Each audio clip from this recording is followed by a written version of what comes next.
Good morning. Today I'm going to talk about the first two issues of I hope my notes in here. I hope I can do this project some justice today. This is really exciting, and I'll put all of the links down below. They have two issues out right now, and I know that there's more to come. So I hope you'll keep up with this project and other things that are put out by the POC zine project, which I'll show you their logo, and I'll have them. I don't know. I can't see if you can see that, but I'll have everything down below. All right. Okay. So let's talk about this. Let's just start off right away. Let me tell you what Bulbancha is. That is the original name that Amerindians of Turtle Island, which Turtle Island is what the Amerindians referred to what we now call America before it was colonized by Europeans, which is a long story and a long history, and I'm not going to do all of that today. But this project gets at not only a lot of that history, but there's so much still happening, and you have so many survivors and descendants of that continuing occupation that are coming together and doing a variety of projects and have been for a long time. So Bulbancha is the name of New Orleans originally, as was known by indigenous people in the area. So this is Bulbancha is still a place, and this is very specifically about New Orleans. So this project itself is put together by the editor is Jeffrey Derensberg, and the contributing arts editor and design director is Ozone 504, who is a friend of mine. And the zine is absolutely beautiful. 504 is the area code for New Orleans, so that's where that comes from. Okay, so I'm going to show you the zine because the artwork is very beautiful. And I'm also going to read a couple of things from both issues and tell you a little bit about it as I go along, hopefully. I wing these videos a little bit, obviously, so bear with me. Okay, so first of all, I want to show you some of the really beautiful artwork that's in this zine, how this is done. See the borders and the things in this, because I'm always encouraging you to make these yourself. I always encourage people to make books of their work, and these are the various ways that you can put. There's so many ways to make these and make these wonderful this wonderful artwork in here. I'll show you some of my favorites as we go along.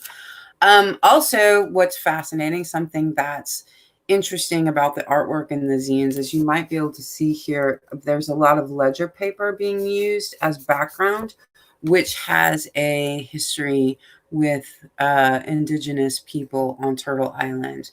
And I'm going to read you actually something from Wikipedia about why that is. So, obviously obviously folks before they're, discovered by Europeans are doing all sorts of things. They're making medicine and they're making art, and they're human beings making and doing, living in their own civilizations, living in their own societies, and living in their own cultures. Our entire concept of places being discovered and founded and things like this is really just racist. It's really just very, very racist.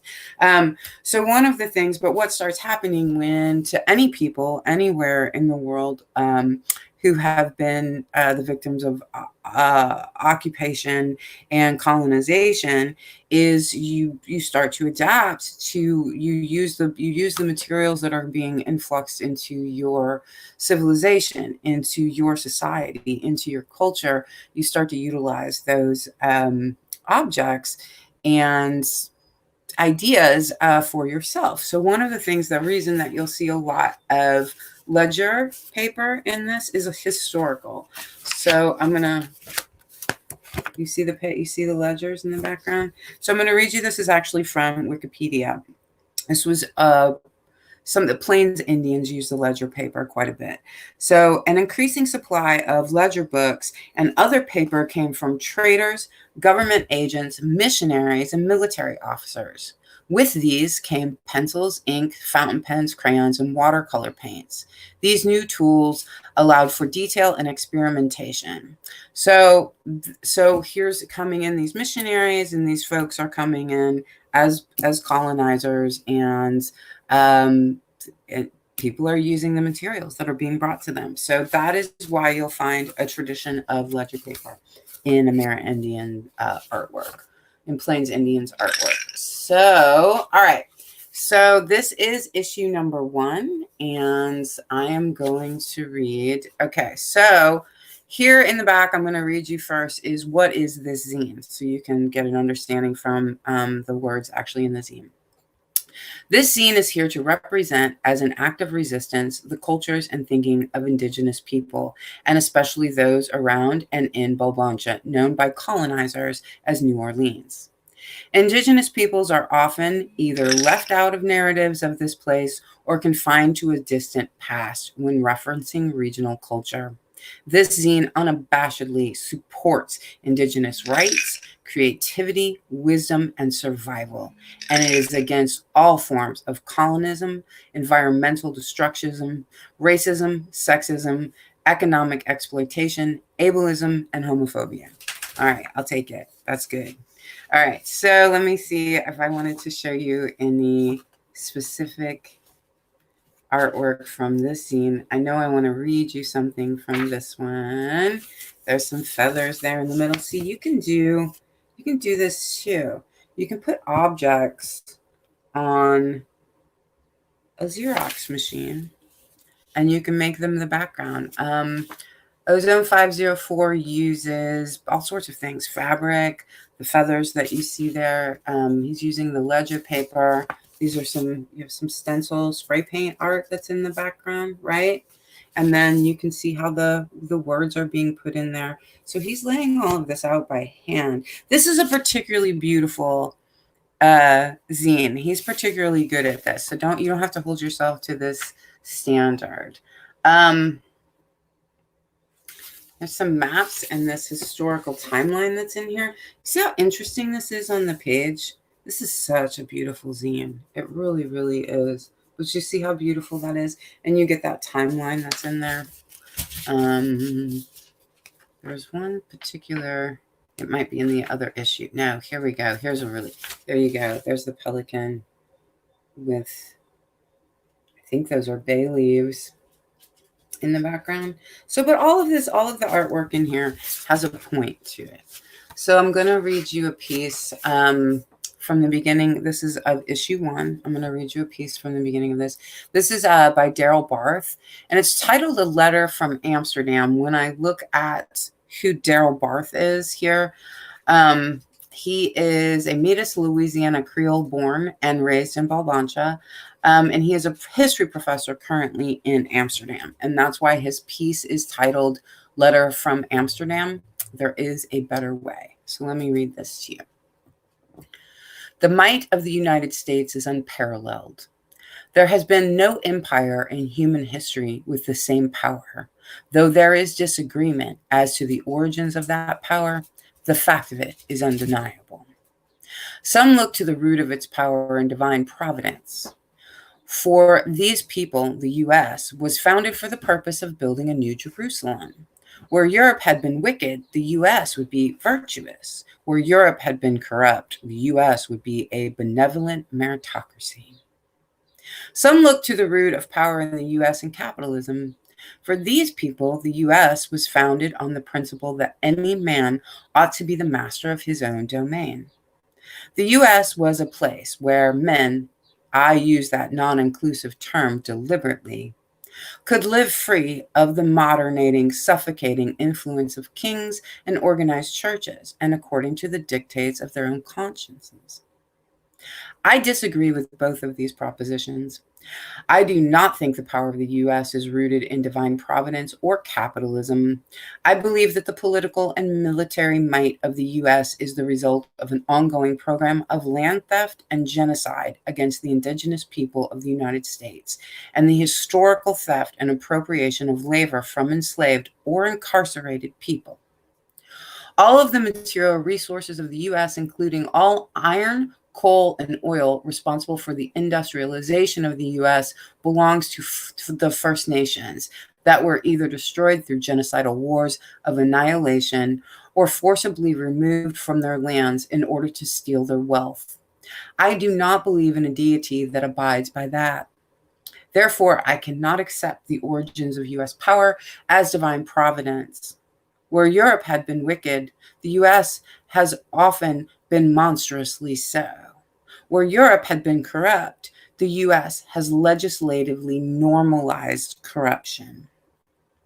The lower Mississippi River Valley was not the incarceration capital of the world before Europeans came. Bulbancha was never the most murderous community of Turtle Island.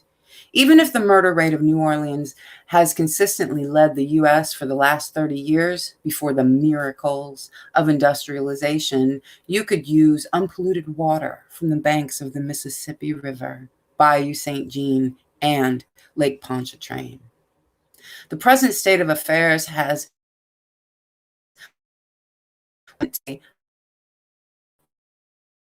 better, a more perfect union, establish justice, ensure domestic tranquility, promote the general welfare, and secure the blessings of liberty to ourselves and our prosperity.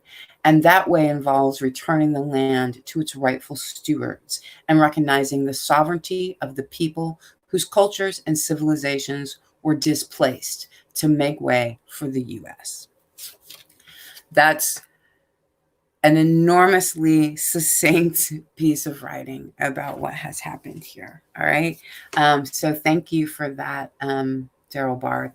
Also, I want to show you this. I do believe these are bay leaves, but I hope you can see how this is one of my favorite techniques is with using packing tape. You see, that's in the copy, that's in the printing of the zine. Okay, right? It's not tape in the book, right? I love it. I think you could do so many things with packing tape. Anybody who knows me knows I swear by packing tape. But I wanted to point that out to you in this. All right. I want to read you some other pieces from this. So from the second, oh, my neck. Sorry. From the second issue of this zine. So I hope that you'll stick with me and listen to couple more pieces that I'm going to read this morning. I want to show you the cover of this also. This is a statue that is, Andrew Jackson. And that in 1938, the statue had been beheaded. And so that is kept in an archive in New Orleans. I'm going to read you this. I'm going to read you the little story about it. Where'd it go? About the cover. So I'll read you about this beheaded Andrew Jackson. The cover image is of the decapitated statue of Andrew Jackson from the French Quarter of Bulbancha. The statue was beheaded in 1938. We happily claim full responsibility for this act. Sadly, it was subsequently repaired. We are grateful for the Louisiana Research Coalition at Tulane University for the preservation and access to the original 1938 photo. All right, so that's the cover of the second issue of this zine. All right, so let me show you some of the work in here, and I'm going to read from a few things. There's the artwork on this. You see that. This is mirror image on here, so it's funny for me to work with. But that looks like, it looks like a stencil to me, maybe a little bit reminiscent of a chain link fence, which is apropos. There's some more of the ledger paper. There's some more of that artwork. All right. This is by Lila K. Blackbird, and it is titled The Hidden History of Enslavement of Native Americans by Colonists. Okay, let me get a little drink before I read this. As the citizens and institutions of the city of New Orleans gathered to celebrate the tricentennial, the 300th anniversary of French intrusion, we chose instead to focus on its native people, proudly proclaiming that Bulbancha is still a place. We are still here and we will continue to fight, not only to decolonize ourselves, but also to decolonize our histories. Mythologized accounts of natives are still normative in the classroom, and pedagogical approaches to U.S. history have often been inadequate, if not outright designed to reinforce the paradigm of the oppressor and the oppressed. It should not be surprising then that when the average American considers the word slavery, we are lucky if it conjures an imagery of the Middle Passage, cotton fields, and a Southern culture that centered white male supremacy. Although true, this picture is incomplete. It is missing the faces and voices of the millions of indigenous peoples who had also been bought, sold, and exploited by people of European descent since contact. Contrary to popular belief, Native Americans from across the vast lands of Turtle Island not only comprised the core of the first population of enslaved people in the so called New World, but that unique form of exploitation has been unrelenting from first contact to the modern era. It is a creation of historical memory and literature rather than a fact of historical record. That Indian slavery is rendered somehow inconsequential, ending early in the colonial nation's story. While vastly dissimilar, imperial colonial models were implemented by each European power that competed to colonize native land. Every single one of them included the enslavement of native people. Over time, that practice did not disappear, it merely mutated. In Louisiana, natives are rapidly enslaved after French arrival, and most of these enslaved natives were women and girls acquired through warfare and sold as unconsenting wives. With Spanish possession, Indian slavery was technically outlawed, but white planter elites circumvented the law by using various racial designations such as mulatto or Creole to continue buying and selling natives across the colony. This would not change with the arrival of the Americans. By the antebellum period, native and mixed race Black native people comprised about 20% of the slave population. In one of the very first cases it had ever heard, Seville versus Cretan, the Louisiana State Supreme Court ruled that the practice should remain legal because it had always been customary to make slaves of savages. Throughout the US after the Civil War, there was no mass emancipation for Native Americans. To the contrary, the courts frequently interpreted the 13th and 14th Amendments as only being applicable to African Americans. With westward expansion, three new states, California, New Mexico, and Utah, took advantage of the loophole, legalizing this unique form of bondage in the 19th century. In more remote locations of the Southwest, that even continued into the 20th century, which provides us with the closest economic ties to the modern practices of human trafficking and migrant abuse today. Understanding this allows us to better recognize the ongoing legacy of white settler colonialism and its impact on all Black and Indigenous people of color, including its modern incarnations in white supremacist nationalism, institutionalized racism, and heteropatriarchal violence. This is the problem with history. If you make the victim disappear, there is no crime. I love that. It's a good line. That's Lelia K. Blackbird, recently earned an MA in history from the University of New Orleans and is a two-spirit activist and writer living in Bulbancha. It was in quotes. If I'm showing you quotes, it's because it's in the text. All right, so let's see what else. These are, you can see the background here. This is some traditional line work here that you'll find, I think, frequently in tattoo work and some other traditional pottery, things like that. Okay, so the artwork all has purpose in here. I'm going to read you a couple of other things I wanted to show you. Here's a piece of artwork. It's by Ida Aronson. It says it's a piece I did for Indigenous Comic Con 2018. So if you don't know about that, you can find out about that.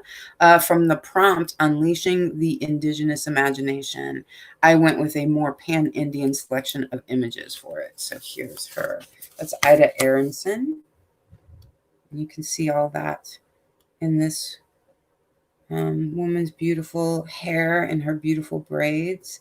If you're unaware of what hair means to many Indigenous people, you should find out, because when Indigenous children were kidnapped and put into residential schools, one of the first things that was done is their heads were shaved and they were given buzz cuts. And there's a real point. There's a spiritual demoralization in having done that. Okay, so here's another story. This is by Aida. It's my pronunciations. Please, everyone, forgive me. We don't know these pronunciations as people who were schooled in American compulsory schooling. So it's Aida Chakacha. I'm going to say it that way, and please. But it's titled "What Are You? A Real Life Stripper Story." I'm sitting at the vanity station of my home club, putting on all my finishing touches of my makeup and mentally going through my checklist of preparations and affirmations for the night. 2 thongs on, check.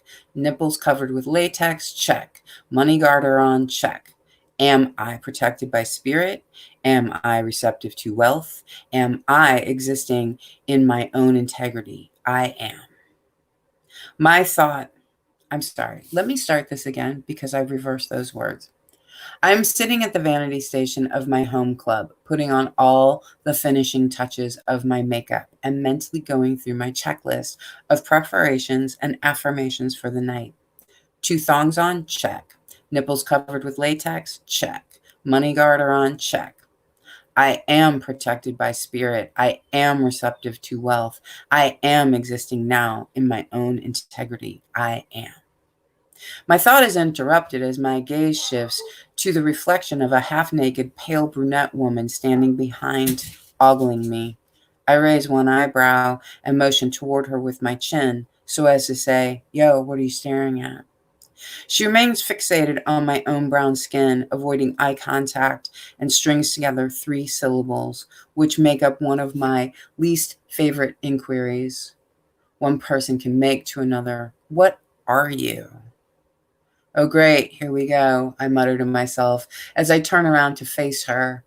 I already know from experience how the rest of our interaction will most likely go, but I'm holding on to the hope that maybe this time it will be different. I smile and I give it a go. I'm Native American. My people are, and I'm cut off. Surprise. Her face lights up with a grin from ear to ear, and she interrupts my response to exclaim, "I'm Native American too. My great, great, great, great, great grandmother was Cherokee." I stifle an eye roll as best I can, and I'm overcome with the urge to illuminate the truth behind her deluded happiness by informing her that while her great, great, great, great grandmother was certainly a strong warrior woman, it is also likely that she endured much hardship at the hands of colonizers. But I see how she now has this glow about her, and I think to myself, maybe the medicine of the people has come through this evening in this way, because that is what this sister needs to get through this night with strength. So instead, I smile at her and I say, "Hey, that's awesome. Mikwawi Awism," and excuse myself to leave before she has time to ask me what Mikawayawism means. Later that night, she and I get paired up to dance the same rotation together, with her on the main stage and me on the smaller stage to the side. For a moment, I snap out of my sensual trance to glance over and see that she's drawn a small crowd of young and clearly intoxicated white men who are each dancing obnoxiously out of beat. Just then she looks over to me, her eyes wide with amusement at how ridiculous the men were being. I interrupt with laughter as I think to myself, get it, girl, shake that white and 164th Cherokee ass and take all their money. I think that's wonderful. Aida Chakacha is an enrolled member of the United Homa Nation, currently working as a mistress of allurement while studying to pursue a Doctor of Physical Therapy degree. Um, so that is her story. I love that story. And your 164 Cherokee ass. I love just the idea that she, just to tell us a story of the strength it takes sometimes to turn around and decide to do a healing on someone who's kind of really behaving out of line. It's a beautiful thing to do, and it's not a thing we should ever expect for anyone to do for us. We should never expect it, and hopefully, when it happens to us, when we're fortunate enough that someone will treat us with that kind of dignity, that we appreciate and respect it. It clearly makes me pretty emotional. Okay, so another thing I wanted to show you in this zine before I go for today is in here you can see there is an exchange between that's happening in an online group that's being put in these pages like this, that's being inlaid into the artwork here. Like here, this exchange is happening. I hope to see more of this in zines and more of this on the page as we have this very modern life, as we live this very modern life.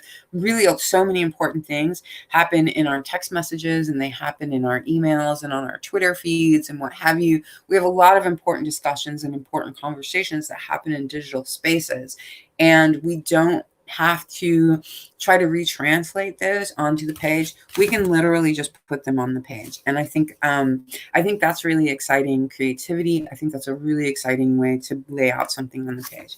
Again, Bulbancha is still a place. And I'll put all the links down below. Thank you for joining me today, and thank you for listening to all of this. This is a project I really, really stand behind, and I know that there's going to be more to come, and there's more coming out of the artists and the people that are working on this scene. And anyway, again, I hope I did it some justice, and I hope you forgive me for where I'm mispronouncing things. All right. Thank you, everyone, and more to come.